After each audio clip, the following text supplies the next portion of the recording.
Diploma की 11वी-12वी science 10वी नंतर हा पालकांसमोर सगळ्यात मोठा प्रश्न आहे।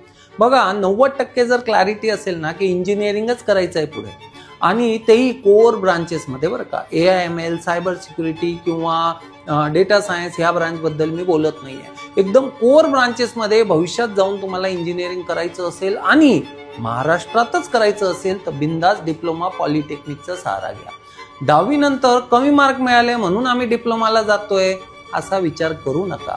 कोर ब्रांचेसमध्ये जायचंय, उगाच कशाला सीईटीच्या कॉम्पिटिशनमध्ये पडायचंय।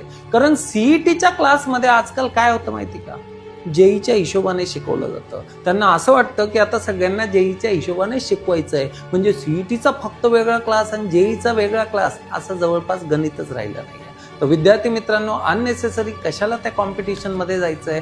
आपल्याला जर क्लॅरिटी आहे, बिंदास डिप्लोमा करा। आता कोर ब्रांचेस म्हणजे कोणत्या, इलेक्ट्रिकल, सिव्हिल, मेकॅनिकल, कॉम्प्युटर, एकदम क्लॅरिटी असेल बिंदास डिप्लोमा करा। सेकंड इयर इंजिनिअरिंगला डायरेक्ट तुम्हाला ऍडमिशन 3 वर्षानंतर, म्हणजे 10 + 3 वर्षाचा डिप्लोमा आणि त्यानंतर सेकंड इयर BE BTechला तुम्हाला प्रवेश मिळणार आहे।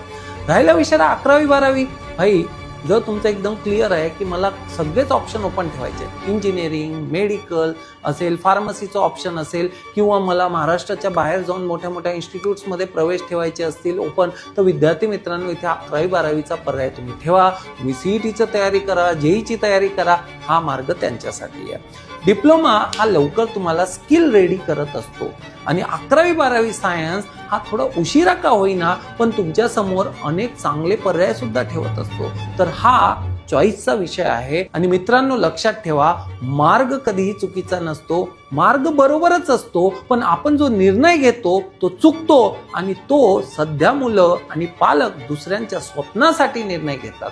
तर विद्यार्थी मित्रो, विचारपूर्वक निर्णय घेणं गरजेचं आहे। आजकाल सीईटी साठी, जेई साठी भरमसाठ फी भरली जाते। अनेक पालकांना तर हे माहितीच नाहीये की जेई हे महाराष्ट्राच्या बाहेर, भाई IIT NIT वगैरे मध्ये जायचं असेल तर लागतं। उगाचच ते त्या कॉम्पिटिशनमध्ये आपल्या मुलांना टाकतात आणि अननेसेसरी गुरफटतात स्वतः सुद्धा आणि त्यांना सुद्धा। कुठेतरी विचारपूर्वक निर्णय झालाच पाहिजे।